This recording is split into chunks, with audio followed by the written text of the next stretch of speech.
अच्छा, पिंडी डिवीजन में 2-3 और इंटरेस्टिंग जो मुकाबले हैं, चौधरी निसार अली खान वर्सेस गुलाम सरवर खान। अब वो आईपीपी के उम्मीदवार बन गए हैं। गुलाम सरवर खान साहब जो है उन्होंने ज्वाइन किया और नून लीग ने चूंकि इत्तेहाद था तो एक सीट जो है ये वाली ये भी साथ पे उन्होंने अपने उम्मीदवार खड़े नहीं किए। जहांगीर तरीन, अलीम खान, ओन चौधरी, एक ये है। यहां पर हुआ ये कि यहां पर जो लोकल पीएमएलएन है वो बहुत ही उन्होंने स्ट्रॉन्ग रिजनमेंट, क्योंकि वो लोग हैं जो कि चौधरी निसार के खिलाफ जो है वो नून लीग के साथ खड़े रहे।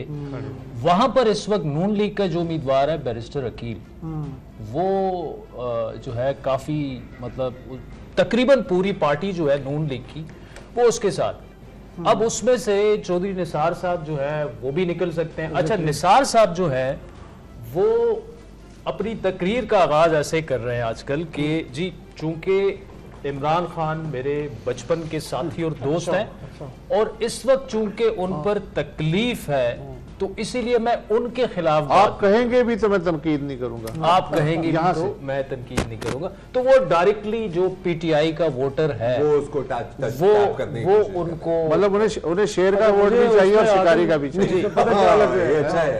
अब जो अगर जो पीटीआई के लोग भी इंडिपेंडेंट हैसियत में इलेक्शन लड़ रहे हैं, लेकिन अगर वो 2 सीटों से या 3 सीटों से इलेक्शन लड़ रहे हैं तो हर हल्के में उनको इंतखाबी निशान अलग अलग दिए गए हैं। जी जी। बट चौधरी निसार के मामले में डिफरेंट सिनेरियो है। गोया कि उनको अगर वो सूबाई सतह पे भी इलेक्शन लड़ रहे हैं या कौमी असम्बली पे, उनको इंतखाबी निशान एक ही दिया गया है, चौधरी निसार को जहाज। पिछली दफा जीप थी, बिल्कुल ऐसे ही है, इस दफा जहाज। तो उससे कुछ लगता है, कुछ लकी भी होते हैं। जिस तरह अब एमक्यूएम लंदन के एबी असम्बली पर 10 लोगों को ए मिला, जिससे बानी एमक्यूएम जो साबिका थे उनका नाम शुरू होता है, कौमी असम्बली के 10 हलकों पर।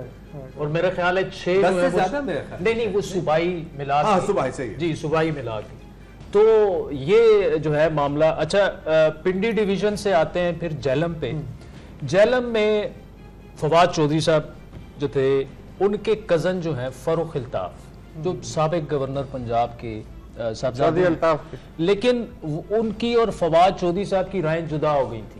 वो जो सिंध हाउस में एमएनएस थे, ये वाज वन ऑफ देम। फिर उसके बाद उनसे प्रॉमिस हुआ, उनको नून लीग का टिकट दिया गया, लेकिन किसकी कॉस्ट पे? जेलम में जो मेहदी खानदान है जो ट्रेडिशनली बहुत पुराना वो नून लीग का बड़ा स्ट्रॉन्ग सपोर्टर, वो लड़ रहे हैं वहां से आजाद। ये एक और ऐसी सीट है जिसपे अब फवाद चौधरी का अपना वहां पर वोट बैंक। अच्छा, यहाँ फवाद चौधरी के बारे में आप चूंकि तीनों वहां से आए हैं जी इस्लामाबाद से, ये जरा समझाइए हमें कराची वालों को कि फवाद चौधरी ने तो शुरू में ही कहा था कि मैं तो माली तो बताए हो गई, हाँ तो बताए हो गई थी।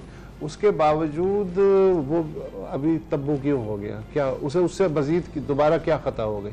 सर, जो उनके लोग ऑन रिकॉर्ड जो चीज़ें कह रहे हैं ना, वो ये कह रहे हैं कि इनको ये जेल से बाहर तो आ गए, लेकिन आपको याद होगा कि फवाद चौधरी ने कुछ एम्बेसडर्स के साथ मुलाकातें की थी, और एक मुलाकात तो शायद इतनी अचानक थी जो फवाद चौधरी साहब ने चप्पल पहनी हुई थी और अमरीकी सफ़ीर के साथ मुलाकात थी। तो उन्होंने कहा कि वो उनको कायल कर रहे थे कि शायद इमरान खान साहब जो हैं वो तकलीफ में हैं, मुश्किल में हैं, तो उनके लिए कुछ करें, बाहर बात करें। और उनके मुताबिक, पीटीआई के लोगों के मुताबिक, उन्हीं लोगों ने बातें जो हैं जाकर उनको बताई कि हमें ये कहा जा रहा है। ये मुलाकातें भी अच्छे दिनों की हैं, लेकिन लगता ही है कि देखे ना, उसके बाद जब राहें जुदा की हैं तो एक मेला लगा था आईपीपी का, आपको याद होगा, लाहौर, जिसमें इमरान इस्माइल साहब और ये भी शरीक, लेकिन चेहरे पे शादी मर्ग की कैफियत बिल्कुल ऐसे, और लेकिन गर्दनें झुकी थी, चेहरे पे उदासी थी। उसके बाद लगता है कि उन्होंने सेकंड थॉट लिया है, और उन्होंने कहा है कि नहीं पुराने डगर पे जाएंगे। उसके बाद सारे केसेस एक्टिव हुए हैं, फिर उनको उठा लिए गए हैं।